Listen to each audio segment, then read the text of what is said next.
Lisette Lapointe, Jean-Bernard Marchand, Jean-Claude Gobé, Laurent Michelot. Jeune loup et vieux lion. Et voici Rémi Trudel.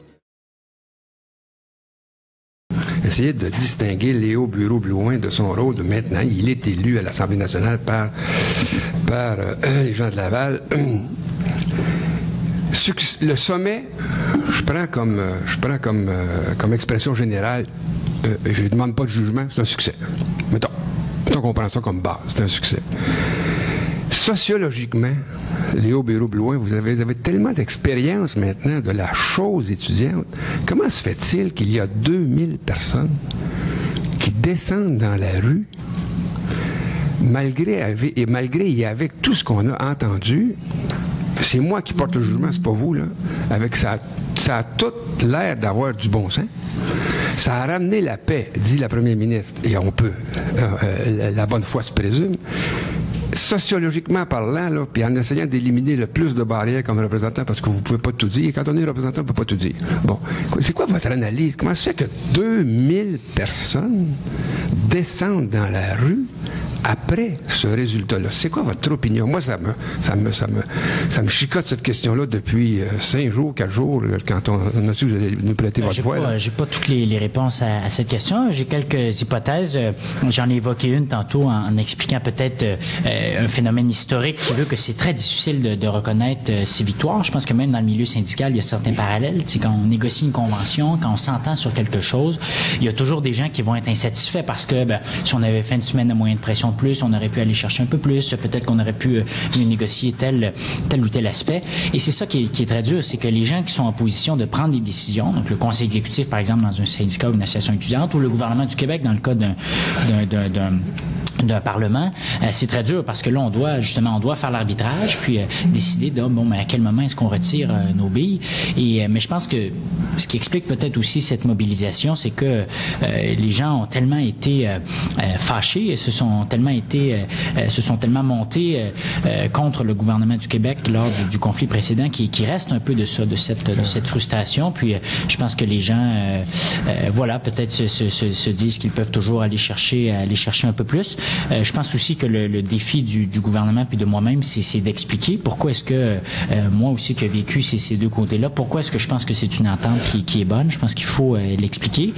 Puis je pense que c'est que des gens aussi qui sont motivés peut-être davantage par une idéologie, peut-être que il y a des gens que pour eux c'est la gratuité ou rien. C'est sûr que ces gens-là, c'est très difficile de leur plaire puisque le choix qui a été fait, c'est non pas de s'orienter vers la gratuité, mais plutôt d'investir dans les universités, de bonifier les prêts et bourses parce que le consensus social sur la question de la gratuité n'est pas là. Puis je pense qu'une formation politique qui voudrait faire ça devrait passer le test des urnes pour le faire. Je pense que c'est vraiment un programme politique qui change d'une manière très importante les programmes sociaux. Puis il y a certains partis comme Québec solidaire que c'est ce qu'ils prennent. Donc, bref, pour résumer, peut-être des raisons sociologiques historiques, comme on l'a vu, de la difficulté d'accepter la victoire. L'autre qui est que les gens sont très habitués justement de protester. Donc, il y a des réflexes un peu du conflit précédent.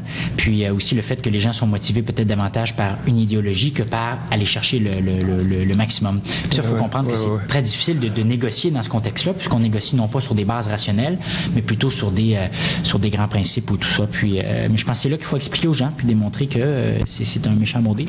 Mais excuse-moi, il y a quand même une complémentarité d'action. Ce que je veux dire, c'est que n'eût été le travail de la classe d'une certaine manière, on n'aurait pas pu non plus avoir ces avancées-là. Donc il faut quand même rendre à César ce qui appartient à César. Ils ont quand même contribué à la lutte d'une certaine manière, que l'on appuie leurs revendications ou pas. Moi-même, je suis plutôt défenseur de la gratuité scolaire parce que je la crois viable financièrement. Mais ce que je veux dire, c'est que oui, en dépit du fait qu'il y a eu plusieurs tendances au printemps dernier, le mouvement n'a pas été si hétéroclite que ça. Ce que je veux dire, c'est qu'il y a eu une convergence. Il y a eu un point de rupture cette année, c'est vrai, mais tout le monde a travaillé dans le même sens. Donc, lorsque vous parlez du fait que des gens sont plus motivés par une idéologie que d'autres, j'ai tendance à considérer que vous avez un petit peu tendance à séparer le bon grain de livret, alors qu'au contraire, il y a eu... Un court commentaire? Je pense qu'il y a eu... Par exemple, le fameux carré rouge, puis tout ça, si on se réfère au printemps dernier, c'était pas tant à la gratuité l'objectif. Hein. Même le slogan des associations plus radicales, entre guillemets, le terme qu'on a utilisé, leur slogan c'était « Bloquons l'augmentation des droits de scolarité ». Le slogan des fédérations étudiantes, c'est « Cette augmentation-là ne passe pas, elle est trop élevée ». On faisait référence indirectement à la gratuité dans le discours de certaines associations. Mais c'était pas ça l'objectif. Et là, c'est qu'il y a des gens qui réutilisent ce symbole-là, qui réutilisent toutes ces batailles-là en disant « Ben non, l'objectif, c'était la gratuité ». Donc, c'est très différent. Puis je pense que les gens qui protestent dans les rues en ce moment, c'est pas nécessairement les mêmes. Puis le contexte est différent. Puis je pense ne serait-ce que le fait que le gouvernement fasse preuve d'ouverture, soit prêt à... Tu sais, le ministre de l'Enseignement supérieur n'a pas attendu des mois là, avant de rencontrer les représentants étudiants. Ça a pris quelques semaines, alors que le gouvernement précédent, ça avait pris des mois.